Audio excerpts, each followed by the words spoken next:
O texto da palavra, no capítulo 26 de Mateus, os versos 36 a 46. Então, foi Jesus com eles a um lugar chamado Getsemane, e disse aos discípulos: sentai-vos aqui, enquanto eu vou ali orar. E levando consigo Pedro e os 2 filhos de Zebedeu, começou a entristecer-se e a angustiar-se. Então lhes disse: a minha alma está triste até a morte. Ficai aqui e vigiai comigo. E adiantando-se um pouco, prostrou-se com o rosto em terra e orou: meu Pai, se é possível, passe de mim este cálice. Todavia, não seja como eu quero, mas como tu queres. Voltando para os discípulos, achou-os dormindo, e disse a Pedro: assim, nem uma hora pudeste vigiar comigo? Vigiai e orai, para que não entreis em tentação. O espírito, na verdade, está pronto, mas a carne é fraca. Retirando-se mais uma vez, orou dizendo: Pai meu, se este cálice não pode passar sem que eu o beba, faça-se a tua vontade. E voltando outra vez, achou-os dormindo, porque seus olhos estavam carregados.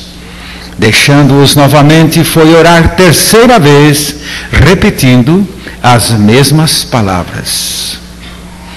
Então voltou para os discípulos e disse-lhes: dormi agora e descansai. Eis que é chegada a hora, e o Filho do Homem está sendo entregue nas mãos dos pecadores. Levantai-vos, vamos-nos. Eis que é chegado aquele que me trai. Glorioso Espírito Santo, esta é a verdade da tua palavra, ela tem que ser recebida, crida e experimentada. Tu vais fazer esta obra, Senhor, porque ninguém pode fazer esta obra se tu não a realizares. Em nome de Jesus. Amém. Amém.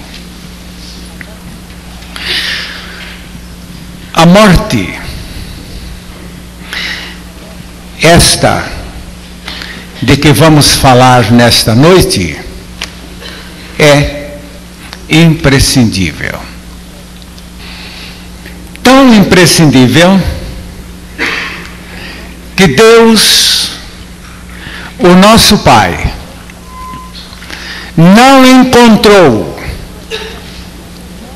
um outro processo para redimir o pecador fora desta morte em Jesus. Você acha que Deus, na sua infinita sabedoria, não encontraria um outro processo se o existisse? E Ele não encontraria um outro meio para redimir a humanidade do que ver o seu filho pendurado nos engastes daquela cruz?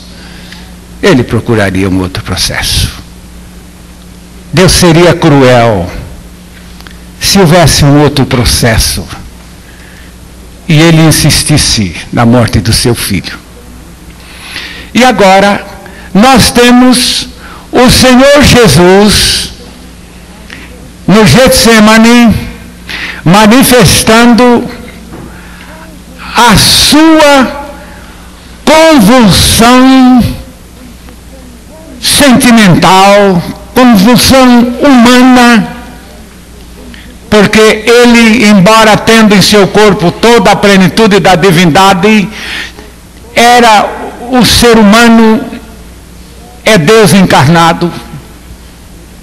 Ele foi orar ao Pai, dizendo: Pai, passe de mim este cálice.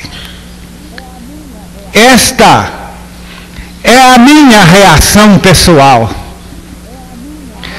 Contudo, há algo acima de tudo isto, Pai, é a tua vontade.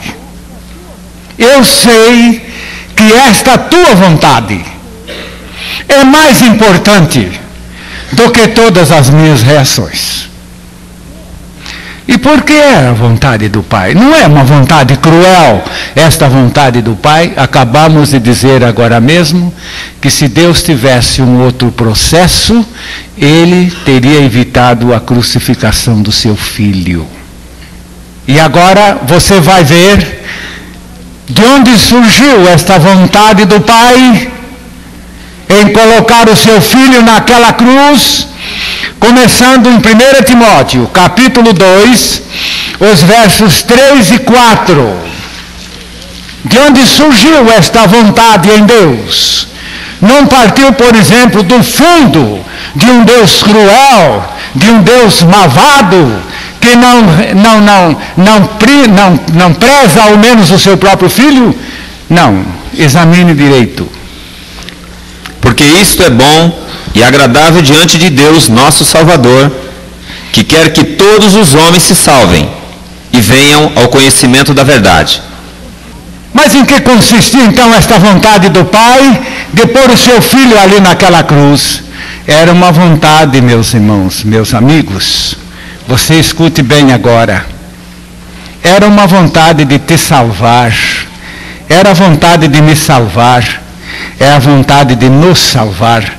Ele conheceu esta humanidade na sua desgraça, na sua queda, na sua perdição, na sua maldade, na sua miséria, na sua iniquidade, na sua perversão, e Ele teve uma vontade intensa de restaurar, de reabilitar, de resgatar esta humanidade perdida.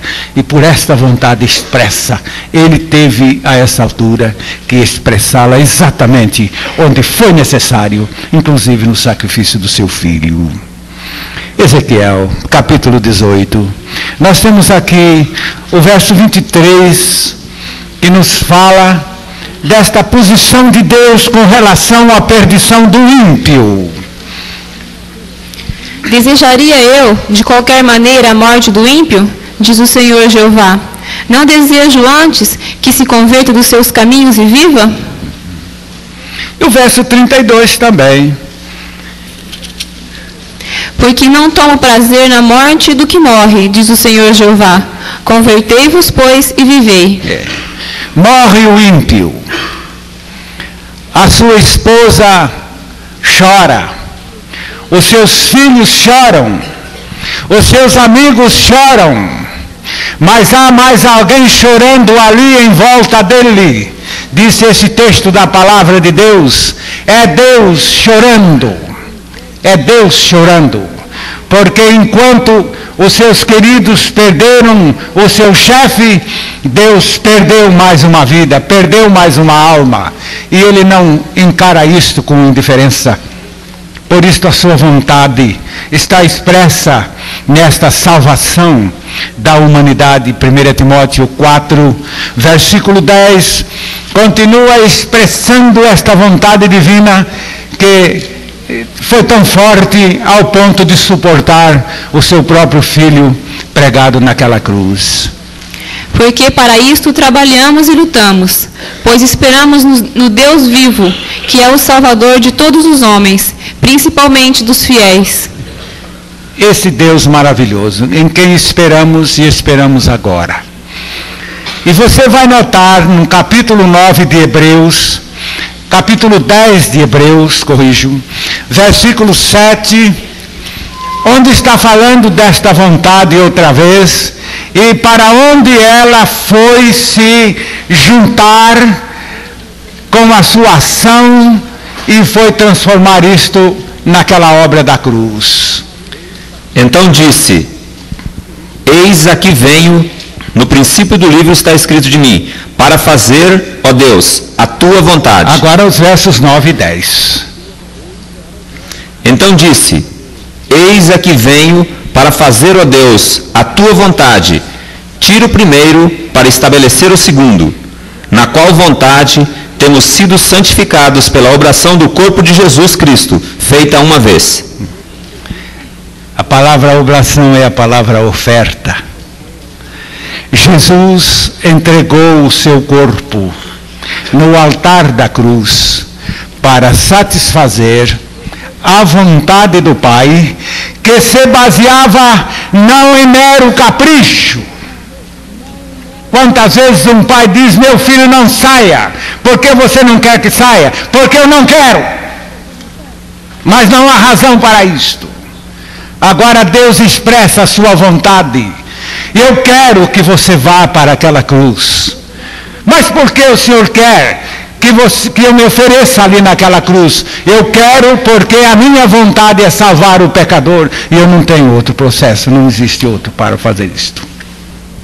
A maldita da pregação modernista, a pregação herética, que quer levar um povo sem esta experiência com a morte de Cristo, não leva para outro lugar senão para o inferno.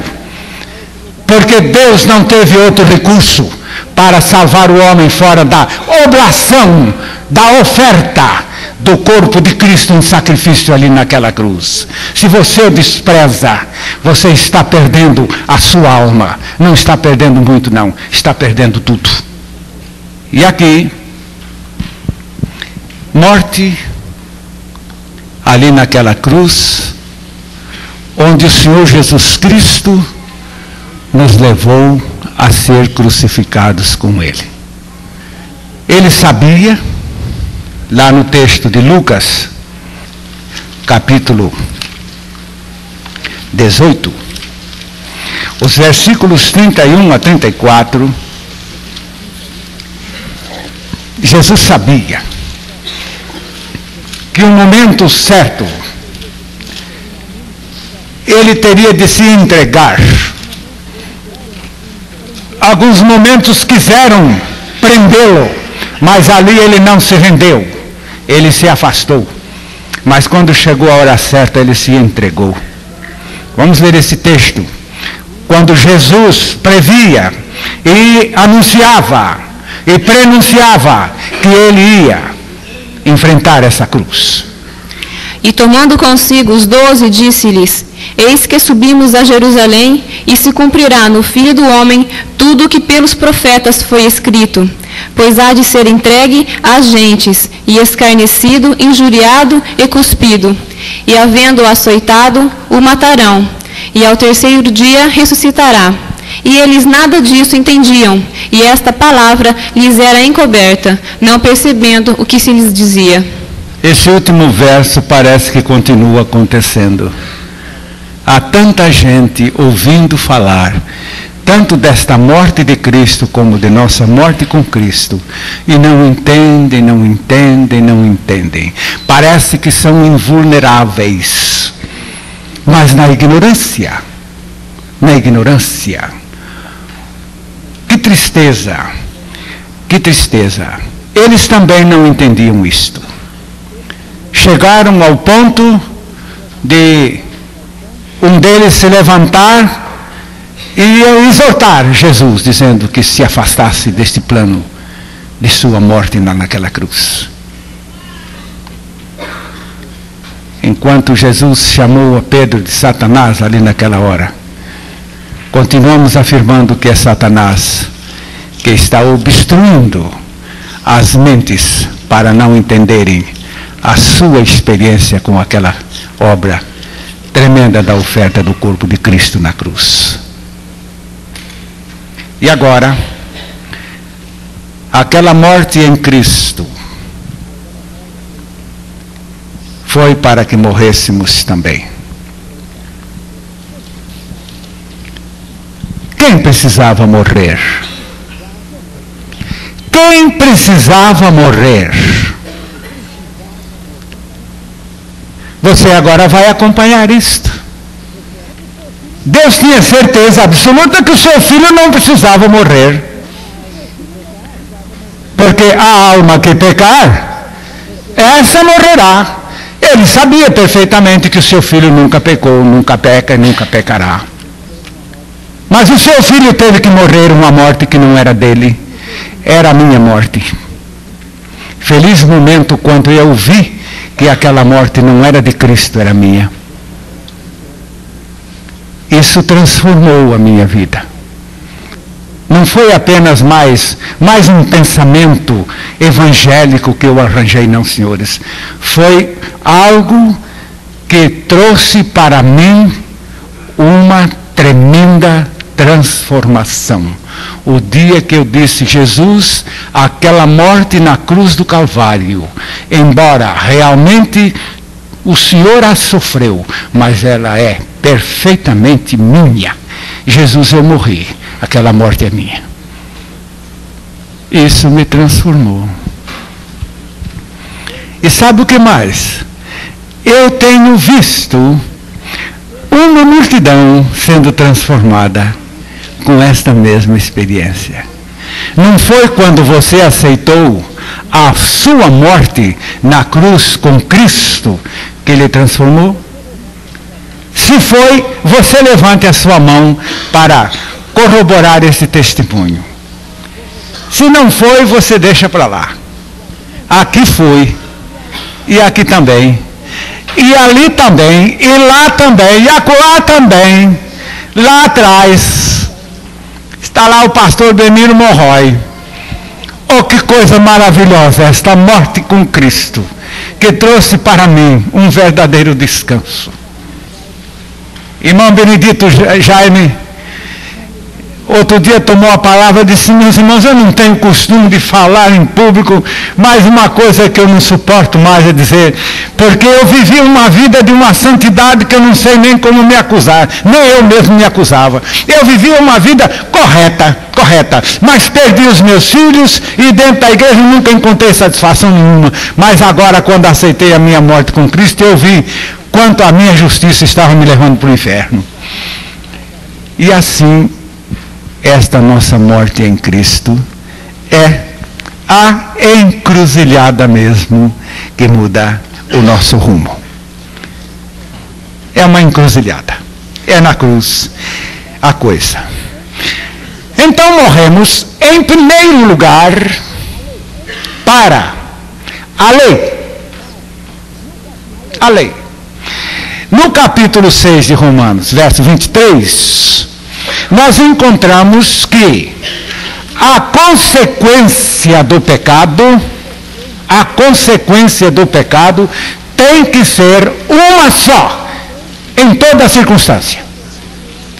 Porque o salário do pecado é a morte, mas o dom gratuito de Deus é a vida eterna, por Cristo Jesus, nosso Senhor. Não temos dúvida de que quem planta arroz, colhe arroz, quem planta feijão, colhe feijão, quem planta carrapicho, de certo não vai querer colher, mas tem que colher é carrapicho, porque ninguém pode deixar de colher o que planta. Mas uma vez semeado o pecado, só há uma colheita. É a morte. É a morte. Esta morte é aquela segunda morte que a Bíblia fala. Porque esta primeira morte, que é a física, todos passam por ela. Ela não leva importância. O problema está naquela segunda morte. E em Tiago, capítulo 1, versículo 15... Depois, havendo a concupiscência concebido, dá à luz o pecado. E o pecado, sendo consumado, gera a morte. Não gera outra coisa. O pecado só pode gerar morte. E é morte que nós temos agora que tomar cuidado do próprio indivíduo, o pecador. Nós temos em Números, no capítulo 35, verso 31, uma lei que mostra a inerresgatabilidade da pena. Ninguém pode fugir à pena do seu pecado. Ninguém pode fugir. É lei. É lei. É como quem jogou uma pedra para cima e não tem jeito senão de recebê-la bem no alto da cabeça, sem dúvida. E não tomareis expiação pela vida do homicida, Não. que culpado está de morte, antes certamente morrerá. Nenhum culpado pode, por lei, transmitir a sua pena a outrem. Não, senhores. Nenhum culpado. Eu sei que alguém vai dizer, mas como é que Jesus Cristo fez? Fez nessa pregação rota desse evangelho que se prega por aí. Essa graça barata que se prega por aí. Mas na graça do evangelho não fez não, senhor. O culpado teve que pagar. Foi muito justa aquela atração que ele procedeu de todos nós ali naquela cruz, quando declarou, quando eu for levantado da terra, a todos atrairei a mim mesmo. Para quê? Porque o culpado tem que pagar. E quando eu pensei justamente a meu respeito, eu aceitei. E percebi perfeitamente que a coisa mais justa é esta autocondenação. Eu sei que o amor próprio detesta esta verdade. A autocondenação é a posição justa em que o pecador se encontre para alcançar a sua salvação. Jesus estava pregado entre dois malfeitores. Um estava lá com todo o seu amor próprio, inclusive escarnecendo de Jesus, dizendo: se tu és o Cristo, salva-te a ti mesmo e a nós também. A nós também. Por que você quer se salvar? Bem, porque eu quero continuar a minha vida, a minha vidinha. Mas o outro disse: tu nem ainda temes a Deus estando debaixo da mesma condenação. Nós estamos aqui pagando o que os nossos feitos merecem. Aquele dia eu disse para Deus: Deus, eu sou um pastor batista, batizado há muitos anos, com um diploma de seminário, nunca saí do meu pecado, eu vou para o inferno, e você quer saber de mais uma coisa? Eu acho é bom. Nesse dia Deus tratou comigo, mostrando que não era vontade dele levar um pecador confesso para o inferno. E agora aqui, sem esta mudança de pena, vimos então em seguida que morremos para o pecado. Primeiro morremos para a lei, agora morremos para o pecado. 1 Pedro, capítulo 2, verso 24. Aqui a morte, nossa morte. Eu prefiro atualizada aí. Vamos lá. Levando ele mesmo em seu corpo os nossos pecados sobre o madeiro, para que nós, mortos para os pecados, pudéssemos viver para a justiça, e pelas suas feridas fostes sarados. Amém. Para que nós, mortos aos pecados, vivamos para a justiça. Para que nós tínhamos que morrer? Exatamente aqui está uma bênção.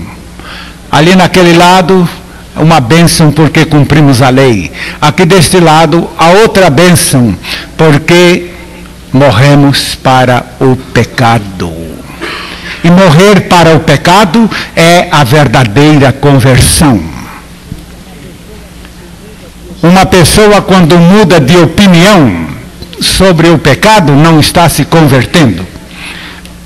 Mas, na verdade, o que a palavra de Deus está dizendo é que na nossa morte para o pecado, experimentamos exatamente uma vida para a justiça. Está aqui a gloriosa mudança. Romanos capítulo 6, versos 1 e 2, onde a palavra de Deus nos mostra que a graça de Deus se manifestou neste sacrifício em Cristo Jesus para nos libertar realmente do pecado, mas pelo processo morte. Que diremos, pois? Permaneceremos no pecado para que a graça abunde? De modo nenhum. Nós que estamos mortos para o pecado, como viveremos ainda nele? Esta morte nos traz esta vitória, morte para o pecado. Verso 11, aí nesse mesmo texto. Assim também vós, considerai-vos mortos para o pecado, mas vivos para Deus em Cristo Jesus, nosso Senhor. Graças a Deus. Esta consideração é produto da fé. Produto da fé. Mas não é essa fé mágica, que eu digo, eu não tenho dinheiro aqui no bolso, mas eu vou criar uma ideia que eu tenho 100 mil cruzados aqui no bolso, meto a mão e puxo 100 mil cruzados. Mas isso aí ninguém nunca fez isso, não. Vai meter a mão lá, não tira nada. Mas então não é esse tipo de fé que pode acontecer, não é esse tipo de fé. Porque quando cremos na palavra de Deus, não somos confundidos. Quando eu crio na palavra que afirmou a minha morte com Cristo na cruz do Calvário, eu disse, oh Deus, eu me considero morto com teu Filho Jesus Cristo na cruz do Calvário. Nesse dia eu encontrei realmente a operação desta morte na minha experiência. É isto que você também pode experimentar e levar a tantos a esta experiência. Outro dia estávamos no seminário, esta viagem pregamos no seminário. E, sabem, os jovens beberam aquela mensagem com muita avidez. Foi muito precioso. Nós tivemos 3 palestras no seminário. E quando estávamos na última, eu disse, bom, agora Deus, vamos lançar aqui uma tempestade da morte com Cristo. E então passamos a lançar esses textos. E a morte com Cristo. Quando chegamos lá bem a uma altura, eu disse, vocês estão entendendo que é a nossa morte com Cristo, a nossa libertação? E que não existe outro processo libertador fora desta morte em Cristo? Muitos moços dizem, quantos de vocês concordam com isto e aceitam esta verdade na palavra? Levante a mão. E todo mundo levantando a mão ali, houve uma moça que estava encostada numa coluna, ficou olhando para mim, muito sisuda. Eu digo, moça, você não aceita a sua morte com Cristo? Ela disse, eu já morri, mas foi de outra maneira. Eu não ouvi essa declaração dela. As pessoas que a ouviram ali, ela falou forte, mas havia um movimento assim tão grande no auditório, eu não ouvi esta expressão, mas muitas pessoas me disseram, ela disse que morreu de outra maneira. Bem, há muitas maneiras, mas não há maneira de morrer, de maneira a ser transformado, senão no corpo do Senhor Jesus Cristo. Único lugar onde podemos realmente morrer. Mortes para o pecado, agora ela é mais uma outra bênção. Morte para o mundo. O mundo. O mundo tem o seu lado mau. Vivemos no mundo, mas não podemos aceitar que o mundo viva dentro de nós. Ele tem o seu lado mau. E em Gálatas, capítulo 1, verso 4, a palavra de Deus nos mostra que o Senhor Jesus Cristo se deu, mais uma vez, pela vontade do Pai. Para quê? O qual se deu a si mesmo por nossos pecados, para nos livrar do presente século mau, segundo a vontade de Deus, nosso Pai. O qual se entregou a si mesmo pelos nossos pecados, para nos desarraigar deste mundo perverso, segundo a vontade de nosso Deus e Pai. Ele se entregou a si mesmo por nossos pecados, para nos livrar deste mundo perverso. Mundo perverso. Eu sei que alguém diga a esta altura, mas eu gosto desse mundo. Claro! Claro, tal palha, qual grão. Seria estranho, tal tampa, qual balaio, diz o nosso nordestino. Seria estranho que algum ímpio dissesse, eu não gosto do mundo. Você gosta do mundo? Já está dizendo o que é. Diga-me com quem andas. E eu sei que serás um deles. Não há dúvida que, se você gosta do mundo, é porque você tem a natureza dele. Mas se você morrer em Cristo, você vai descobrir que você morreu para esse mundo e você vai encontrar uma coisa maravilhosa. Você vai encontrar nesse mundo toda a sua maldade. Você não vai querer mais gozar das amizades deste mundo. Você sabe o que você vai querer? Você vai querer evangelizar o mundo. Isto sim. Isto sim. E como estamos empenhados nessa tarefa, ó Deus, nós te louvamos porque nos concedes as nações por herança e os confins da terra por possessão, no nome santo do Senhor Jesus Cristo. Porque queremos ver este mundo mau, perverso, não agradando-nos, mas remido, para que ele venha agradar a Deus, fazer a sua vontade. Agora nós temos aqui uma outra vitória maravilhosa nessa nossa morte em Cristo. Gálatas 2:20 nos chama a atenção para esse ponto. Gálatas 2:20. Quem é que não sabe? Vamos todos falar? Vamos lá.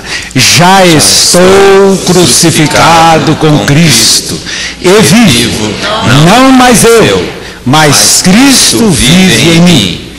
E a vida que agora vivo na carne, vivo na fé do Filho de Deus, o qual me amou e se entregou a si mesmo por mim. Você notou aí? Já estou crucificado com Cristo e eu não vivo mais. Você sabe que nesta nossa morte com Cristo aconteceu uma coisa maravilhosa? Eu não vivo mais nem para mim mesmo. Não vivo mais para mim. Eu não sei o que é fazer planos para mim, para a minha vida. Tudo está voltado agora para tudo. Não há mais esta introversão. Não há mais esse introinteresse. Não há mais este acordo com a satisfação própria. Parece que existe para nós algo mais feliz, mais divertido do que a gente se voltar para si mesmo. É exatamente a expressão do amor. O amor é o indivíduo aberto, enquanto que o egoísmo é o indivíduo fechado. Ele morreu, este eu morreu ali pregado naquela cruz, e tudo se tornou magnífico. Em 2 Coríntios 5, os versos 14 e 15, mostra-nos ali para que lado a vida se volta, o interesse se volta, e todas as ambições se voltam, toda a dedicação se volta. É ali na expressão do verso 15, mas vamos ler o 14 também. Porque o amor de Cristo nos constrange, julgando nós assim, que se um morreu por todos, logo todos morreram. E ele morreu por todos, para que os que vivem não vivam mais para si, mas para aquele que por eles morreu e ressuscitou. Eu quase dei um pulo o dia que eu li nesse verso 15. Eu agora não vivo mais para mim. Não vivo mais para mim. E diz o texto, para quem? Para o Senhor Jesus Cristo. Todos os meus interesses estão voltados para o que o Senhor Jesus Cristo quer. Então alguém dirá, é por isso que eu não quero esta minha morte com Cristo. E depois, e eu? Pois é, fica de lado. Fica na cruz. Mas eu gosto do meu eu, então aí está. Fica com ele. É a razão porque o eu não gosta de ser crucificado. E assim, a palavra de Deus continua nos mostrando que perdemos o nosso egoísmo, perdemos este interesse de fazermos as coisas por nós mesmos. Mas então a vida vai se tornar passiva, a vida vai se tornar negativa. Exatamente o contrário. Você note bem, para quantas pessoas você precisava viver até quando você morreu em Cristo? Para quantos você precisava viver? Já fez a conta? Você precisava viver só para você, só para uma pessoa. E quando você morreu em Cristo, o Senhor Jesus Cristo colocou você a viver para o mundo inteiro, para toda a humanidade, para todo o seu próximo ao seu redor. E eu pergunto, a vida vai se tornar inerte, vazia? Não, ela vai se tornar muito mais intensa. Porque se alguém vive para o seu egoísmo, precisa satisfazer uma pessoa só. É sim. Casa para ter egoisticamente uma esposa ou um marido. Gera filhos para tê-los egoisticamente.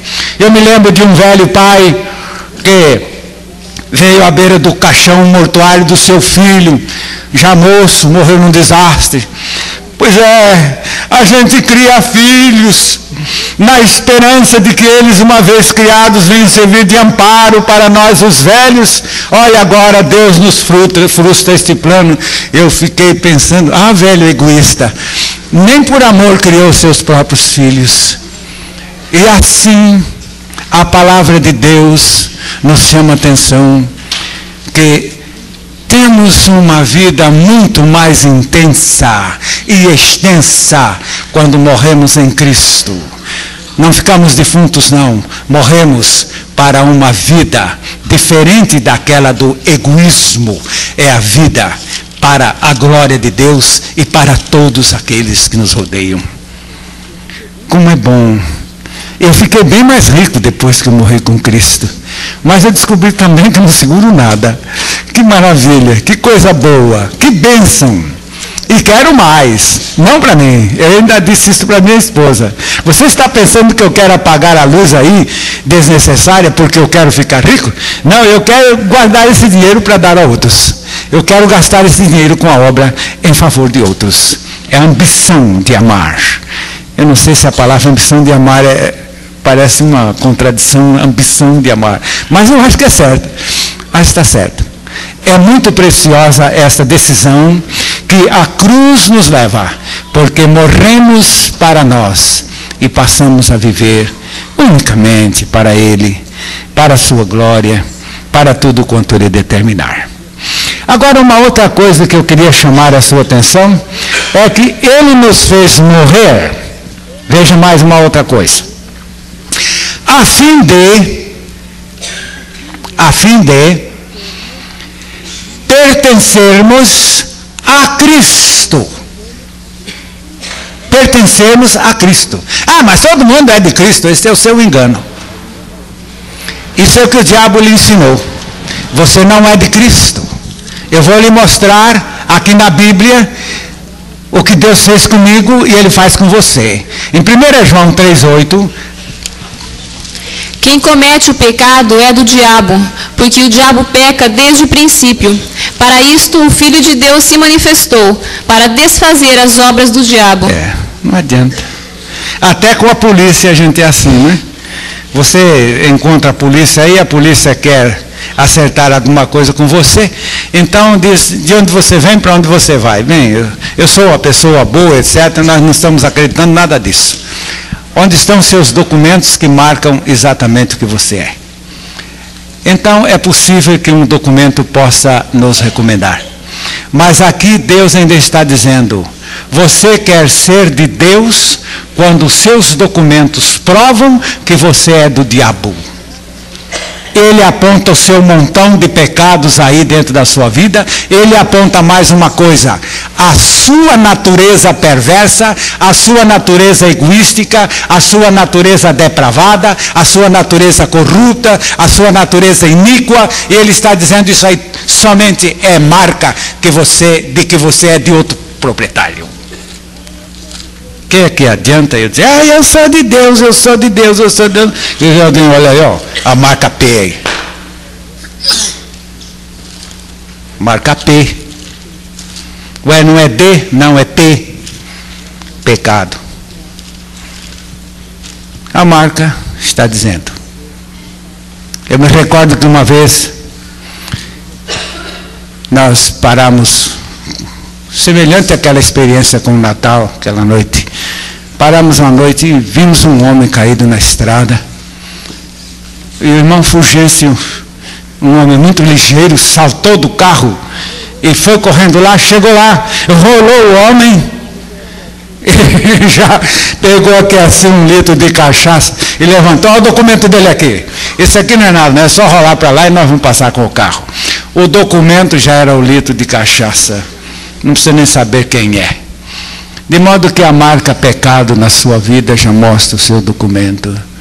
E você nunca caia na tolice de dizer, não, mas eu sou de Deus com pecado e tudo. Não pode. Você não pode prevalecer nessa falsa posição. Primeiro, ela não te dá paz. Segundo, ela não te dá segurança. E terceiro, você não vai prevalecer com ela na eternidade. Tenha juízo. Pense melhor. E a palavra nos diz que quando morremos no corpo de Cristo, Romanos 7,4, nos mostra que passamos a pertencer àquele que nos fez morrer. Passamos a pertencer. Tornamos-nos propriedade de outrem. Assim, meus irmãos, também vós estáis mortos para a lei pelo corpo de Cristo, para que sejais doutro, daquele que ressuscitou de entre os mortos, a fim de que demos fruto para Deus. Amém. Eu sei que agora surge uma proposta.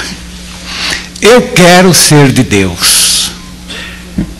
Eu faço oração a Deus, dizendo a Deus que eu quero ser dele. Eu canto aquele hino, tudo entregarei.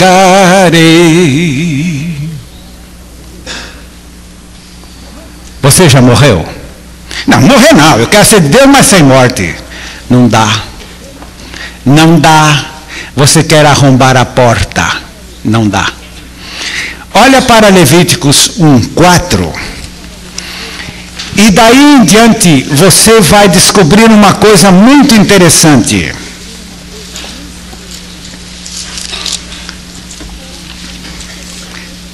E porá a sua mão sobre a cabeça do holocausto, para que seja aceito por ele, para a sua expiação. É um pecador que comparece no altar de Israel, no altar do Senhor. Ele vai para o altar de fora do pátio lá. Ele vem trazendo ali um boi. E diz, eu venho oferecer este boi, mas como oferta minha. Então o levita e o sacerdote dizem ao ofertante, você então põe a mão na cabeça do boi, muito bem, e diga estas palavras, aceito que este boi morra por mim. Aceito a minha morte nesta morte. Amém? Amém. Então, o boi é degolado, não é? É morto ali. E aí coloca-se o boi no altar, e o boi é oferecido. E Deus então aceita. No boi, aceita o ofertante. Esta lei da aceitação, ela está em todos os atos do altar. Não podia ficar um caso de uma oferta sem que o ofertante procedesse primeiro à aceitação. Capítulo 3 de Levíticos, verso 2. E porá a sua mão sobre a cabeça da sua oferta, e a degolará diante da porta da tenda da congregação. Isto. E os filhos de Arão, os sacerdotes, espargirão o sangue sobre o altar em roda. O verso 8 do mesmo. E porá a sua mão sobre a cabeça da sua oferta, e a degolará diante da tenda da congregação. O verso 13 do mesmo. E porá a sua mão sobre a sua cabeça, e a degolará diante da tenda da congregação. Bom, e daí em diante não precisa ler. 4:15, não é? 4:33, e aí por diante, no livro de Levíticos, nós vamos encontrar muito disto da aceitação do animal pelo ofertante. Aquela morte é a morte do ofertante. Veja bem. E agora, esta oferta pela morte, torna-se aceita diante do Senhor. Outro dia eu estava pregando num lugar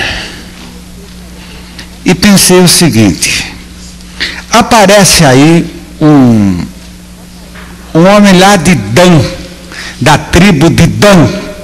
Você sabe o que é? Quem nasce na tribo de Dan? É um danado.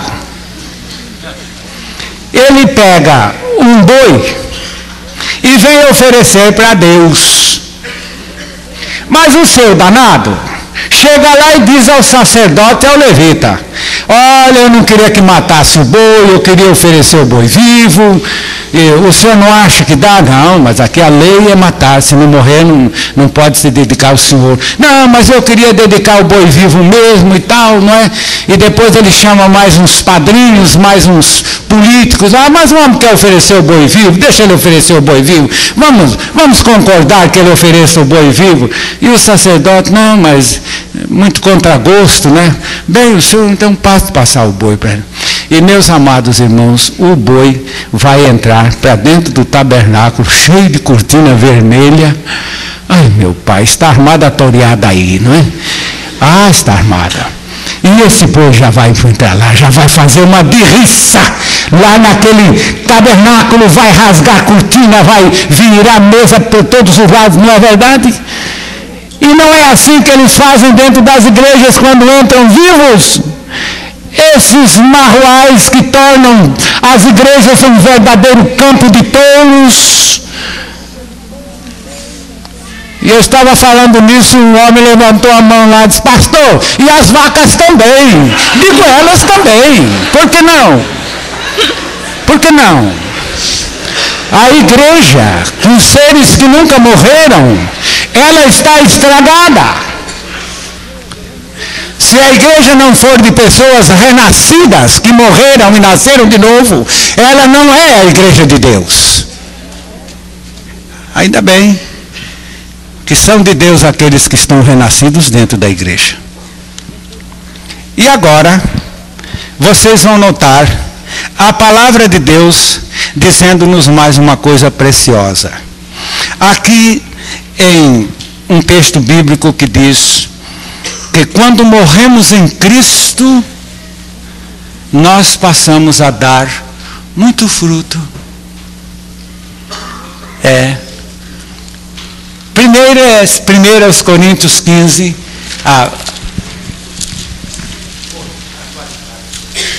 1 Coríntios 15, versículo 36. Estou falando de fruto, mas agora temos que falar de fruto de alguém que nasce.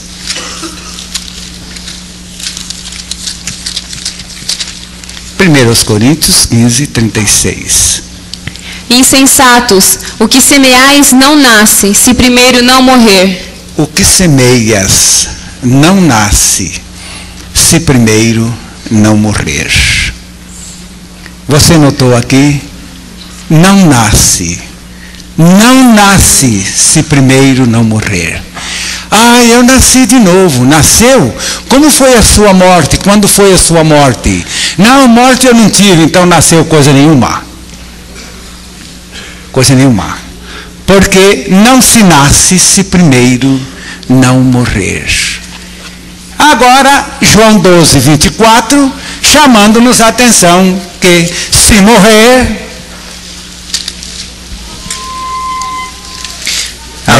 Na verdade vos digo, se o grão de trigo caindo na terra não morrer, fica ele só, mas se morrer, dá muito fruto. Se morrer, dá muito fruto. Será que Jesus está certo? Eu tenho certeza que está certo. Tenho certeza que está certo pela verdade de Deus. E tenho certeza que está certo pela experiência que tenho tido. Pois como é maravilhoso ver esta vida de Jesus produzindo fruto através da nossa instrumentalidade.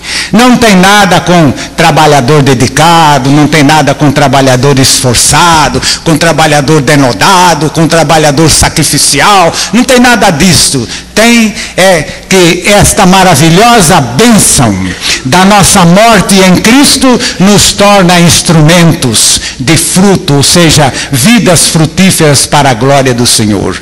E é Ele quem faz esta obra. O que há de mais importante é que se morrer, dá muito fruto. Se morrer, dá muito fruto. Toda a explicação está nesta palavra morte em Cristo. A minha morte em Cristo, a tua morte em Cristo, ela é o centro de toda a nossa experiência. Não no passado, mas eterna.